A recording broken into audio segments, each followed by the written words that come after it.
Amar putusan mengadili: 1. Mengabulkan permohonan para pemohon untuk sebagian. 2. Menyatakan pasal 28 ayat 1 dalam pasal 71 angka 2 lampiran Undang-Undang Nomor 6 Tahun 2023 tentang penetapan peraturan pemerintah pengganti Undang-Undang Nomor 2 Tahun 2022 tentang Cipta Kerja menjadi Undang-Undang Lembaga Negara Republik Indonesia Tahun 2023 Nomor 41 tambahan Lembaga Negara Indonesia Nomor 6856 bertentangan dengan Undang-Undang Dasar Negara Republik Indonesia tahun 1945 dan tidak memiliki kekuatan hukum mengikat secara bersyarat sepanjang tidak dimaknai besaran tarif penyelenggaraan jaringan telekomunikasi dan atau penyelenggaraan jasa telekomunikasi ditetapkan oleh penyelenggara jaringan telekomunikasi dan atau jasa telekomunikasi berdasarkan formula yang ditetapkan oleh pemerintah pusat dengan kewajiban menyediakan pilihan layanan jasa telekomunikasi yang menjamin sisa kuota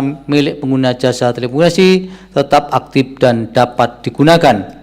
3. Memerintahkan pemuatan putusan ini dalam Berita Negara Republik Indonesia sebagaimana mestinya. 4. Menolak permohonan para pemohon untuk selain dan selebihnya.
Pengadilan Negeri Jakarta Selatan menunda sidang pra-peradilan yang dilayangkan oleh Roy Suryo terkait ganti rugi atas pengabulan perkara pra-peradilan penggeledahan, penangkapan, dan penahanan dalam kasus tudingan ijazah palsu Presiden ke-7 RI Joko Widodo. Sidang pra-peradilan jilid 3 Roy Suryo ini ditunda hingga 29 Juli 2026 pekan depan. Penundaan disebabkan oleh ketidakhadiran pihak kejaksaan selaku turut termohon dalam perkara tersebut. Untuk itu, Hakim Tunggal memutuskan untuk menjadwalkan ulang persidangan guna memastikan kehadiran seluruh pihak terkait. Hari pertama, ketika pra-peradilan kami selaku pemohon, itu kamilah yang kemudian akan membacakan permohonan kami apa terhadap termohon dan juga terhadap turut termohon. Jadi kami itu tidak bisa kemudian santai-santai. Hari pertama itu hari kita, baru hari kedua besok itu jawaban dari seharusnya termohon dan juga turut termohon. Kemudian kami juga harus langsung memberikan jawaban hari itu juga, yaitu berupa replik dan juga mereka kemudian duplik. Sebelumnya pada sidang pra-peradilan kali ini, Roy mengajukan gugatan untuk menuntut ganti rugi kepada pihak Polda Metro Jaya dan Kejaksaan sekitar 210 juta rupiah atas upaya paksa yang dilakukan penyidik Polda Metro Jaya. Dari Jakarta, Tim Liputan News melaporkan. Dengan demikian sidang selesai dan ditutup. Hadirin dimohon berdiri, majelis hakim bersiap. Suasana sidang eksepsi Tifauzia Tiasuma atau Dr. Tifa riuh setelah Hakim Pengadilan Negeri Jakarta Timur menerima eksepsi terdakwa kasus tudingan ijazah palsu Presiden ke-7 RI Joko Widodo. Dengan dikabulkannya eksepsi terdakwa, maka sidang Dr. Tifa yang didakwa melakukan tindak pidana fitnah dan pencemaran nama baik Presiden ke-7 RI Joko Widodo atas tudingan ijazah palsu tidak akan dilanjutkan ke tahap berikutnya.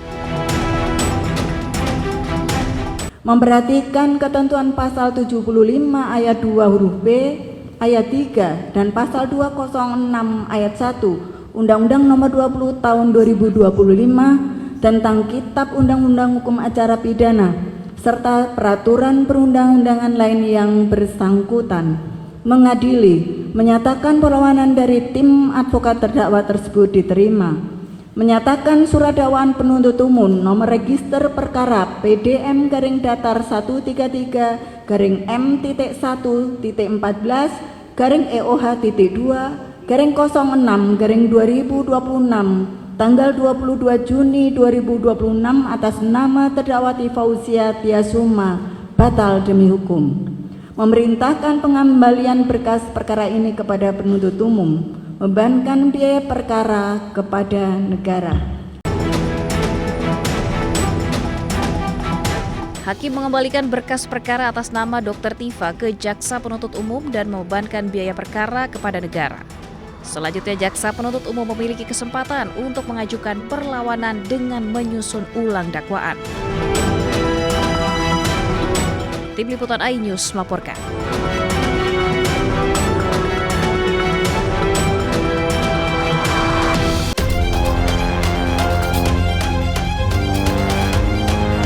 Majelis Hakim Pengadilan Negeri Jakarta Timur mengabulkan eksepsi yang diajukan oleh terdakwa kasus tudingan ijazah palsu Presiden ke-7 RI Joko Widodo, Fauzia Tiasuma atau Dr. Tifa. Majelis Hakim menilai surat dakwaan yang disusun Jaksa Penuntut Umum tidak memenuhi syarat material karena disusun secara tidak cermat. Atas dasar itu, surat dakwaan dinyatakan batal demi hukum dan pemeriksaan perkara tidak dilanjutkan. Dalam pertimbangannya, Majelis Hakim menilai Jaksa Penuntut Umum memasukkan 2 pasal yang mengatur delik yang sama, tetapi berasal dari 2 rezim undang-undang yang berbeda sebagai dakwaan alternatif.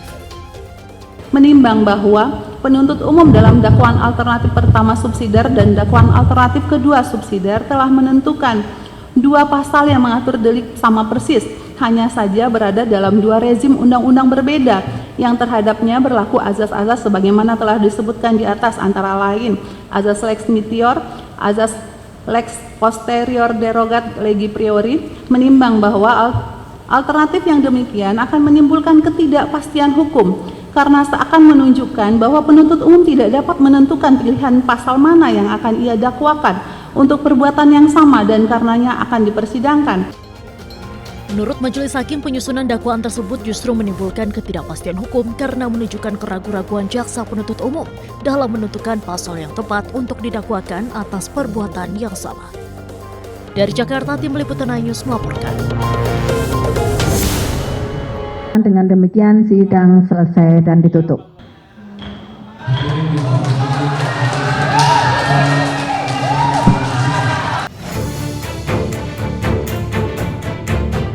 Majelis Hakim Pengadilan Negeri Jakarta Timur menerima eksepsi terdakwa Fauzia Tiasuma alias Dr. Tifa dalam perkara pencemaran nama baik dan fitnah ijazah palsu Presiden ke-7 Republik Indonesia Joko Widodo pada Kamis pagi. Dengan putusan tersebut, persidangan ini tidak dilanjutkan ke tahap pembuktian alias berhenti.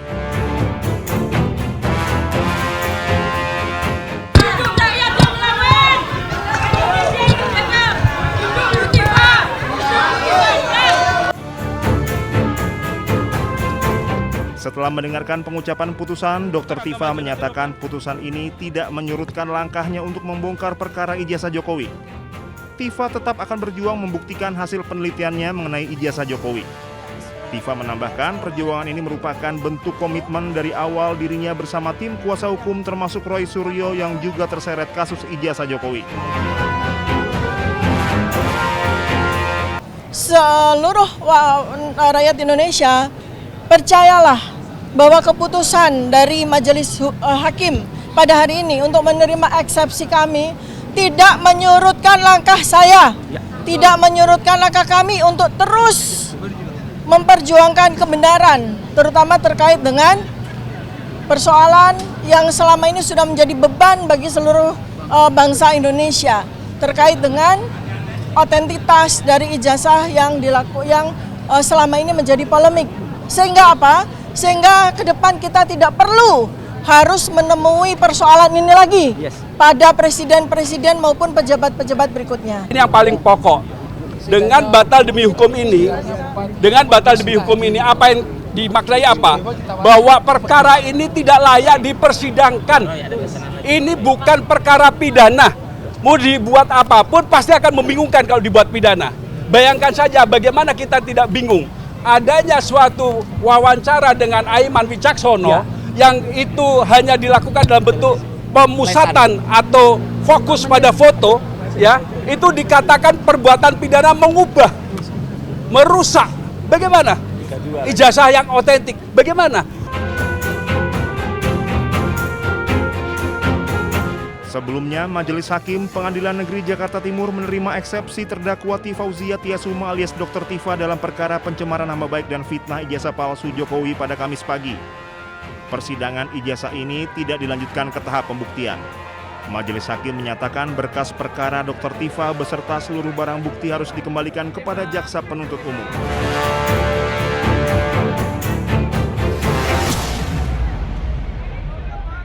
Tentunya kami menghargai putusan yang telah diucapkan, karena bagaimanapun putusan tersebut adalah bagian dari koreksi, check and balance sebuah proses hukum yang sedang berlangsung. Sekalipun kalau kita cermati, yang dipersoalkan tadi adalah dakwaan dianggap batal demi hukum karena obscure libel, yaitu disebabkan karena ada penggunaan pasal KUHP lama dan KUHP baru secara dalam sebuah dakwaan subsidiar. Ya. Jadi kalau kita cermati ini lebih kepada persoalan penggunaan pasal KUHP lama dan KUHP baru dalam sebuah dakwaan subsidiar yang menurut majelis itu menyebabkan dakwaan kabur. Nah, terhadap putusan seperti ini, pihak jaksa biasanya nanti akan memperbaiki konstruksi pasalnya, ya, disesuaikan dengan amanah dalam putusan tersebut, dan kemudian nanti jaksa bisa mengajukan kembali dakwaan ke persidangan. Jadi kembali lagi ini lebih kepada koreksi dari bentuk dakwaan yang dianggap obscure libel dan tidak berkaitan dengan terhentinya perkara. Ini perkara tetap bisa berlanjut dan jaksa tinggal memperbaiki dakwaannya. Demikian. Saudara Tifa, Dr. Tifa itu adalah yang dikatakan bebas secara murni. Tidak itu, ya. Karena jaksa penuntut umum sesuai dengan pasal 74 ya, ayat 2 itu bisa mengajukan perbaikan pasal-pasal yang didakwakan yang dianggap ambigu oleh majelis hakim sehingga ini obscure gitu. Jadi untuk putusan setelah itu dari saudara Dr. Tifa itu diterima. Tapi dengan catatan ya, ini JPU bisa mengajukan perubahan ataupun perbaikan pasal-pasal yang dimaksud. Ya, kalau kita lihat ya apa yang diputuskan oleh hakim itu ya itu obscure libel itu ya artinya memang kabur gitu ya pasal-pasal itu. Tapi kan kita bisa terakhir kan hakim mengatakan mengajukan perlawanan ataupun ya perbaikan ada pasal 74 itu kan ayat 2 itu. Ya, saya rasa pasti akan dilakukan oleh jaksa penuntut umum untuk perbaikan-perbaikan yang diminta ya oleh majelis hakim ya. Ini bukan berarti bahwa perkara ini bebas secara murni atau tidak lanjut ke persidangan berikutnya. Itu tidak. Tidak itu gitu loh, ya. Jadi hal ini yang menimbulkan ada suatu persepsi yang mungkin ya, persepsi itu yang menjadi yang perlu kita luruskan di publik gitu loh. Ya, bahwa ini bukan suatu pertandingan gitu, bahwa ini tidak berakhir, bahwa ini masih ada tahapan-tahapan selanjutnya ya, yang nanti JPU itu akan memberikan yang namanya perubahan perbaikan-perbaikan pasal itu, dan itu pasti akan berlanjut karena belum masuk kepada pokok perkara itu sendiri gitu. Ini baru masuk putusan selah untuk itu. Ya memang semua kan tergantung dari jaksa penuntut umum untuk itu. Kalau nanti jaksa penuntut umum itu sudah memasukkan ya sudah, ya itu akan berlanjut. Itu jadi ada surat dakwaan baru lah nanti.